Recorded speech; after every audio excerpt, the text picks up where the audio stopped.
Good morning students. एक बार फिर स्वागत है आप लोगों का हमारे YouTube channel physical education by Siraj का।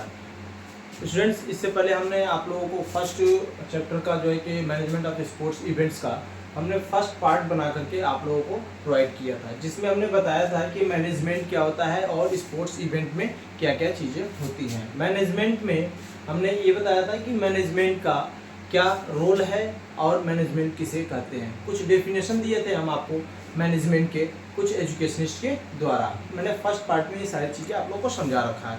हमारा जैसा यूनिट फर्स्ट है, पहले भी बता रखा है, इसमें हमारा जो टॉपिक था यानी कि जो हम लोगों के यूनिट 1 का नेम था कि मैनेजमेंट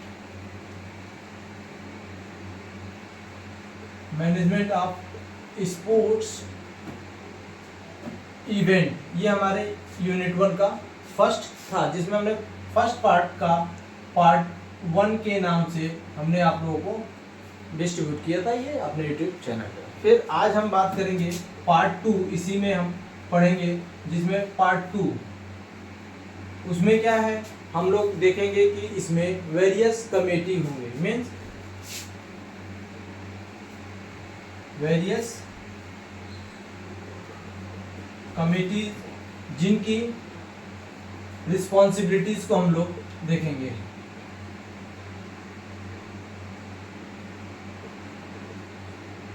यानी कि कहने का मतलब कि वेरियस कमेटीज उनकी रिस्पॉन्सिबिलिटीज क्या क्या हैं। एक इवेंट जब हम ऑर्गेनाइज करेंगे या फिर कोई टूर्नामेंट ऑर्गेनाइज जब हम करेंगे, उस दौरान इस टूर्नामेंट को ऑर्गेनाइज करेंगे या कोई इवेंट्स हम ऑर्गेनाइज करते हैं, उस समय ये वेरियस जो अलग अलग तरीके की कमिटीज़ होती हैं उनकी क्या रिस्पॉन्सिबिलिटीज़ होती है, इसके बारे में हम लोग आज यहाँ चर्चा करेंगे अपने इस फर्स्ट यूनिट में। जिसमें अगर हम बात करें कि वेरियस कमिटीज़ में कौन कौन आते हैं, तो कुछ पॉइंट्स हम आप लोगों को बता देंगे कि कौन कौन से वेरियस कमिटीज़ होती हैं। उन कमिटीज़ के बारे में हम बात करेंगे। कमिटीज़ की जो रोल है वह 3 तरीके से देखा जाता है। फर्स्ट प्री देखा जाता है, फिर ड्यूरिंग देखा जाता है एंड पोस्ट देखा जाता है। यानी कि जो ये कमिटीज़ होंगी उनकी जो ड्यूटीज़ होंगी वह ड्यूटीज़ प्री होगा, ड्यूरिंग होगा, पोस्ट होगा। प्री मीन्स पहले, ड्यूरिंग मीन्स दौरान और पोस्ट मीन्स बाद। ठीक है, ये 3 स्टेज में इनकी रिस्पॉन्सिबिलिटीज को देखा जाता है। जिसमें हमारा फर्स्ट अगर कमिटीज की बात करें हम, तो ऑर्गेनाइजिंग कमिटीज। ठीक है। Second technical committees and third finance committee and fourth पे एकोमोडेशन कमेटी। एंड इसके बाद फिर हम बात करेंगे मेडिकल कमेटी, उसके बाद रिफ्रेशमेंट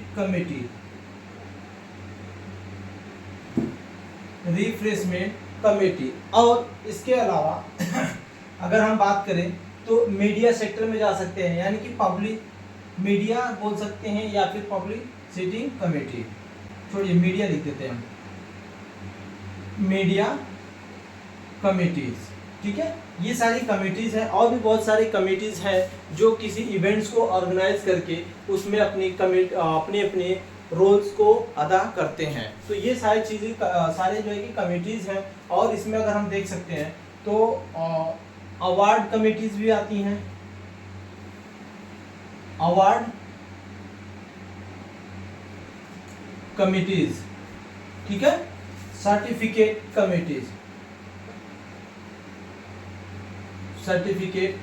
इस तरीके से और भी बहुत सारी कमिटीज हैं जो कि हम लोग अपने इस चैप्टर में देखते हैं। तो बार क्वेश्चंस पूछे जा सकते हैं कि वेरियस टाइप्स ऑफ कमिटीज, तो हम लिख सकते हैं, इतनी सारी कमिटीज को हम लिख करके एक्सप्लेन कर सकते हैं। क्वेश्चंस बनते हैं यूनिट 1 से, ये क्वेश्चंस को पुटअप किया जाता है बोर्ड में।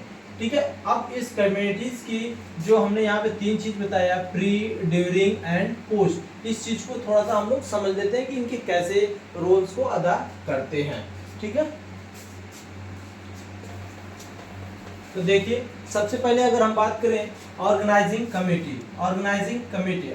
कमेटी का रोल कैसे होता है। ये ऑर्गेनाइज, जब कोई भी इवेंट्स या ऑर्गेनाइज करते हैं हम, तो उस समय ये जो ऑर्गेनाइजर होते हैं ये सबसे पहले ग्राउंड को चेकअप करते हैं, वहाँ के माहौल को चेकअप करते हैं, और उसके बाद सारी चीज़ों को रिपोर्ट बना करके अपने ऊपर कमेटीज में दे देते हैं। उसके बाद जब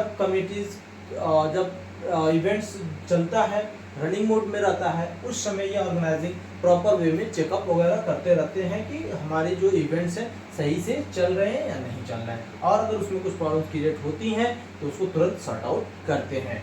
ठीक है, फिर जैसे ऑर्गेनाइज हो गया तो सारी चीज़ें, इक्विपमेंट वगैरह या फिर जो भी चीज़ें हैं उन सभी चीज़ को दोबारा से वापस करना। ठीक है, टेक्निकल कमेटी में अगर हम बात करें तो टेक्निकल कमेटी कैसे वर्क करता है। अगर हम प्री की बात करें तो ये सारी चीज़ें, जो भी इक्विपमेंट या फिर रेफरी के या फिर ऑफिशियल्स होते हैं, उन सारी चीज़ के जो रिपोर्ट्स होते हैं, इन चीज़ों को तैयार करके उसको जब मैचेस शुरू हो जाते हैं या इवेंट्स शुरू हो जाते हैं उस समय उनको प्रोवाइड कर देना, और फिर लास्ट में जब पोस्ट की बात करेंगे तो उन चीज़ों को हैंडओवर कर लेना। ठीक है, अपने पास रख लेना। फाइनेंस कमेटी जो कि इस पूरे और कमेटीज का मेन सबसे ज़्यादा लीड रखता है, जो कि ये क्या करता है कि फाइनेंस करता है। तो फाइनेंस में पैसे की बजट होता है, जो भी बजट होंगे, किस तरीके का बजट होंगे, कितने बजट होंगे, ये सबसे ज़्यादा इम्पोर्टेंट है कि बजट, यानी कि हम पहले भी ब्लूप्रिंट बना सकते हैं कि हमारे इस इवेंट्स में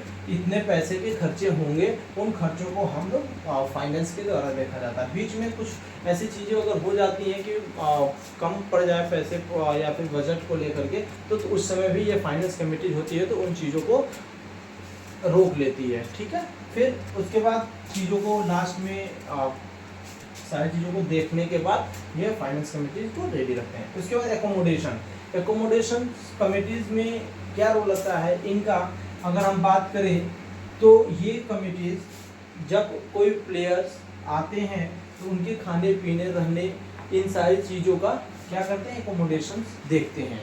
तो ये उस समय सारी चीज़ को चेकआउट करते हैं, मतलब पहले से तो कर लिए तो फ्री हो गया, फिर उनके दौरान मैचेस चलते रहते हैं, फिर जब मैच खत्म होते हैं तो फिर जो भी प्लेयर्स होते हैं वो अपने रूम्स वगैरह पे जाते हैं, तो उनको पहले चेकआउट करना सारे काम इनका एकोमोडेशन का। मेडिकल, जो कि मैच के दौरान कभी भी किसी भी खिलाड़ी को इंजरी होने के चांसेस हो जाते हैं, इसलिए मेडिकल कमेटीज़ होना अनिवार्य है।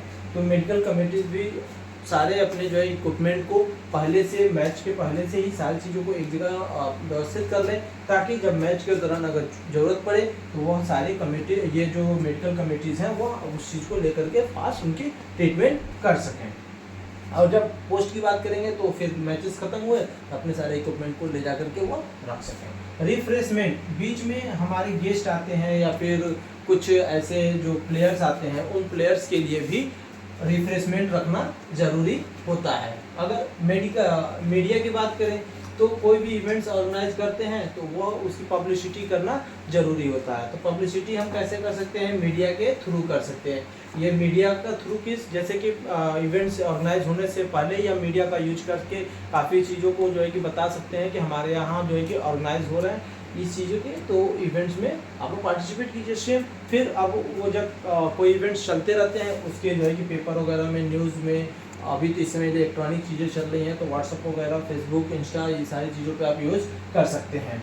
फिर सेम उसी तरीके से ड्यूरिंग भी पोस्ट भी हो गया। अब अवार्ड कमेटीज़ में क्या होता है, अब जो प्लेयर्स विनर हो रहे हैं, जो लूजर्स हो रहे हैं, उन सारे लोगों को फर्स्ट सेकंड थर्ड प्लेस वालों को अवार्ड रखना ज़रूरी है। उसमें क्या कर सकते हैं हम, सबसे जो लोअर होते हैं, डी क्लास के लोग होते हैं, उनके लिए भी कुछ ना कुछ अवार्ड रखा जा सकता है। तो ये सारी चीज़ें भी हो सकती हैं। सर्टिफिकेट, लास्ट में हमारे सारे इवेंट्स ख़त्म हो गए, इवेंट्स जैसे ख़त्म होते हैं उनके बाद जो है कि हम इनकी सर्टिफिकेट को डिस्ट्रीब्यूट करने का काम कौन करता है, ये जो सर्टिफिकेट कमेटी होती है वो अपने सर्टिफिकेट को लाते हैं, प्रोवाइड करते हैं, फिर उनके द्वारा जो है कि इस चीज़ को डिस्ट्रीब्यूट कर दिया जाता है। तो सेकेंड पार्ट में हमारी जो कमेटीज़ रही है वेरियस स्पोर्ट्स ऑफ इवेंट्स के, ठीक है ना। अब हमारा जो थर्ड पार्ट आएगा वह होगा टूर्नामेंट पर, ठीक है। ये हमारा थर्ड पार्ट बनाएंगे हम इस पे टूर्नामेंट पर। अब ये इस चैप्टर का सबसे इम्पोर्टेंट चैप्टर होता है, इससे बहुत ज़्यादा क्वेश्चंस पूछे जाते हैं। इस चीज़ को हम लोग देखेंगे। ठीक है, अभी के लिए इतना ही रहेगा, बाकी मिलते हैं नेक्स्ट वीडियो यानी कि थर्ड पार्ट में। Thank you.